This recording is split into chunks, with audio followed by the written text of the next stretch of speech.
Hello, and welcome to the Parentless Daughter Podcast.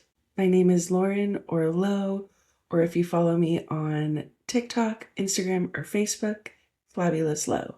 If you didn't get a chance to watch my previous two podcasts, I would definitely recommend. They're all about my mom and dad, Debbie and Fred, and I feel like they just give really good insight onto my grief journey and what I've been through, and why I'm so passionate about talking about grief and creating a space for grief.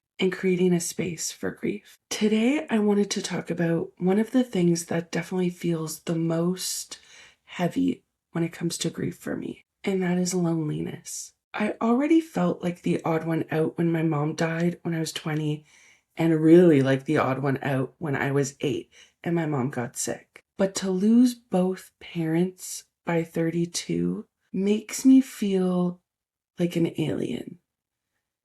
People don't know how to act, they don't know what to say, they don't know what to do, and that's all fair. Unless you've been through it, you don't get it. You don't know. And I understand that completely and fully. But it's very lonely for people who have been through things that others can't relate to. I have one friend that I made last year who had lost both parents by the age of 32. Other than that, I barely even have any friends that have lost a parent. And that's huge. All the people I know in my life have lost a parent later in life. And I'm not saying that it's not hard to lose a parent later in life. It 100% is. The pain is equal. It's just different.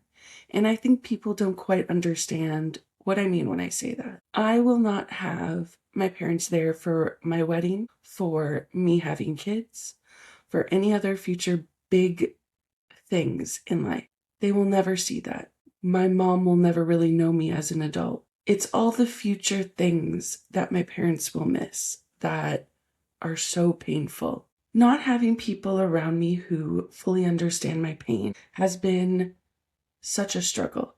And this is why I share what I do online, is to find people who can relate, who understand why I'm talking on this podcast, to find people who get it, who understand. And that's the most important thing when it comes to any kind of pain, really. You just want people to connect to. One thing people ask me a lot is, do you have family and friends to lean on? And the answer is complex in a way, because yes, I do have family and friends, and they are there, but they don't understand what I've been through. Just like anyone else, any stranger who's not been through what I've been through, they don't understand. Yes, my dad and my mom were family to my family, but the relationship's different. It's not the same loss. I will never understand what it's like to lose a sibling, like my uncles. They lost my mom, their sister.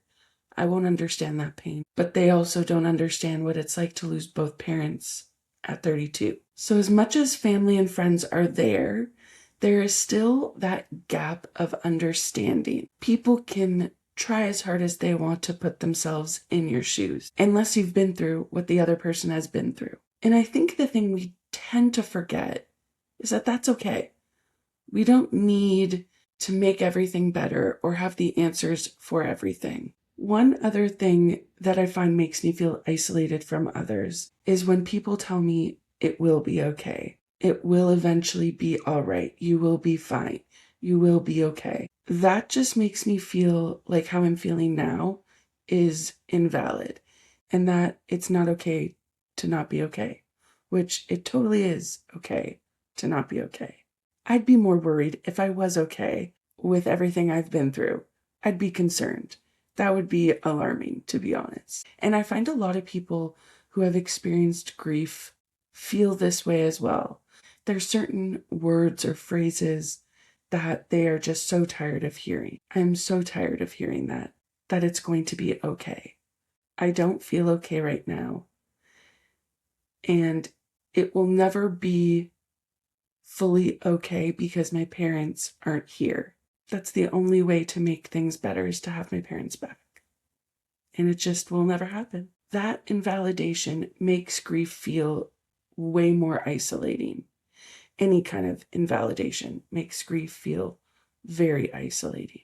And I think we tend to forget that it's okay to just acknowledge people's feelings. Meaning, we don't have to be a savior and try and fix everything or try to find the exact right words. I'd rather you just sit with me in my heaviness and in my tears and my grief, and just sit with me and just say, yeah, it must be shitty, or yeah, it must suck, or I'm sorry you're feeling that way. Rather than, it will be okay, everything will be fine, time will heal all wounds. Sometimes hearing those sayings just makes me feel even further from people than I already do. And that's because in those moments, I can't see it ever being okay or ever feeling better. In those moments, I can only see the pain. And I think that's a really important note to put out there for grievers is our grieving doesn't have a time limit. There's no expiry date. There's no magical wand that will come and make this better. We just need to feel our feels and grieve. People are so quick to make the grieving stop. As long as I love my parents, I will forever grieve. And it is what it is. And that's fine. Again, we don't need to be a savior around it. We don't need to have all the right words or fix anything. I will feel this heaviness and this pain till my last breath.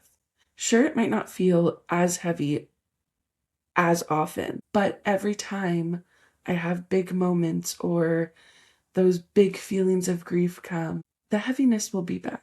It's like that analogy of a jar with a ball in it. The ball looks huge in the jar at the beginning because the jar is so small. As time goes on, it looks like the ball's gotten smaller, but in reality, the jar's just gotten bigger, meaning the grief is the ball. The grief stays the same size forever. It's just our capacity to what we can hold and how we deal with it gets bigger. So every time that ball touches the sides of that jar, that grief still feels as strong and as painful. There's just more space for it to move. So it's not always fully touching the side of the jar. It's one of my favorite analogies because it really shows what grief is like. I always thought that grief just fully minimized. And now with the passing of my dad and everything with my mom coming up, I've always said, and in my first podcast I say, I've grieved my mom twice because I've lost her twice. I feel like this is a third time. I am missing my mom more than I ever have. And that's with the ball in the jar. Right now, that ball is right up against the wall of the jar. And it's painful. And it hurts. And that's okay. Again, it's okay to not be okay. If you're feeling any kind of loneliness in your grief, this is your reminder that you aren't alone. It feels super lonely, and you may not always have people around you who understand. But my comment section and my DMs are always a safe space for your grief. I may not understand, but I'm always a shoulder to lean on. People have come to me with every kind of grief under the sun. And although I don't understand 98% of them, I still try my hardest to be there for people and have this space for others to connect with each other. So if you're missing someone, please share who, if you feel comfortable, and maybe share a little bit about them. If you're feeling alone, this might be a great way to find other people who might be feeling the same way as you. And I will say, the one thing that has helped me this last year is grief groups. I found my group of people who, even though we're not there for the same loss, we all understand each other. There was one in one of my groups, though, who we have become such good friends, and we have the exact same life story. And having her feeling understood, feeling like someone gets it, is there with me through everything. And when I text them, hey, I'm feeling XYZ, They immediately understand. So validating. So validating to have that person to understand. So again, if you're feeling lonely, I'm here for you. This community's here for you.